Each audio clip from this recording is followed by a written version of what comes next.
kita juga waktu dulu kita cuma pakai tutup kayak plastik kayak gitu kan. Nah itu ketika si seblak instan ini disajikan kan memang harus ditirisin airnya. Banyak si konsumen mengeluh seblaknya jatuh gitu, tumpah segala macam.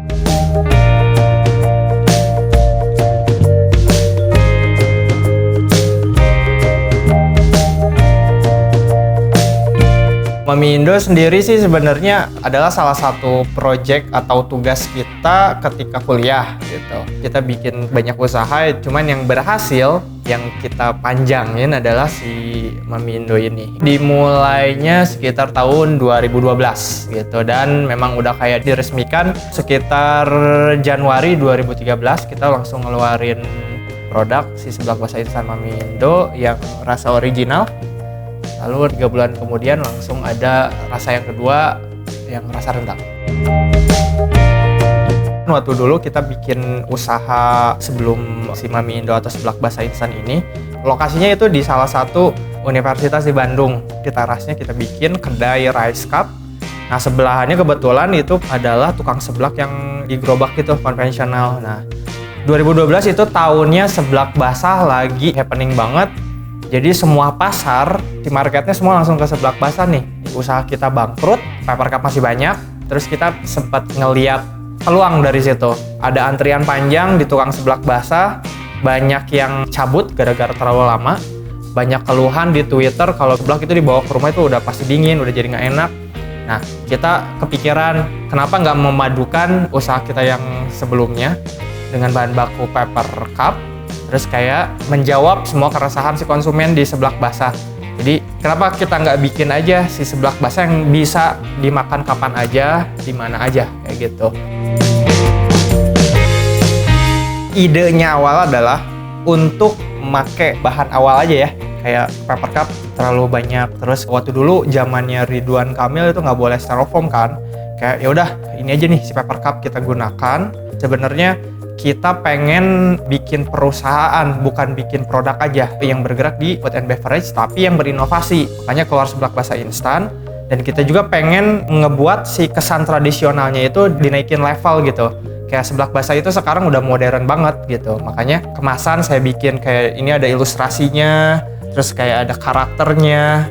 Terus waktu 2012-2013 itu zaman-zamannya flat design, kita aplikasiin ke kemasannya kayak gitu. Sempet kita ngebikin atau punya satu supplier, dan dia kalau udah padat di sana udah pasti akan bikin produksi molor, karena kan ya mereka juga ada kuantiti produksi sehari kan gitu. Makanya kalau saran saya sih sebenarnya adalah punya alternatif supplier untuk packagingnya kayak gitu.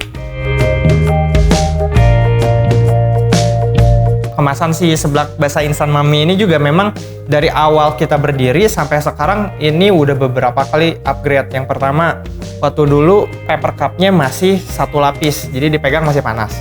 Kita upgrade lagi cari yang double seal gitu, jadi papernya didobelin. Terus habis kayak gitu, waktu dulu kita masih ditempel stiker. Ternyata itu produksinya prosesnya jadi panjang, jadi lama. Sedangkan orderan udah banyak banget, kita sampai bisa antri 3 bulan yang pre-order kayak gitu. Makanya kita ganti lagi, kita kebetulan dapat supplier yang bisa cetak atau sablon si kemasannya gitu dengan kebutuhan kita. Nah kita juga waktu dulu kita cuma pakai tutup kayak plastik kayak gitu kan.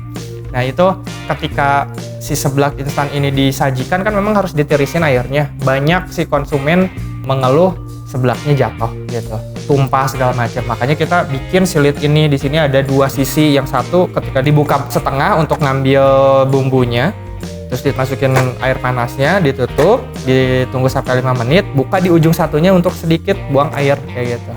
Jadi ini sebenarnya adalah kayak trial dan error gitu. Yang pertama, bikin usaha, pengen jualan segala macam itu harus dilakuin dulu, jangan banyak mikir, tapi memang harus dipersiapkan. Tapi persiapannya itu nggak usah 100% sesuai dengan apa yang target kita pengen capai gitu. Jadi kayak dijalanin aja dulu apa yang bisa dijalanin, karena ya balik lagi, kita pun di Mami Indo itu bisa sampai kayak sekarang itu hasil trial dan error gitu. Dari sistem, dari kemasan, dari produk semua. Karena sebenarnya kita cuman butuh data sih untuk moles lagi apa yang jelek gitu. Terus kalau misalnya apa yang bagus, kita pertahankan atau kasih inovasi lagi kayak gitu sih.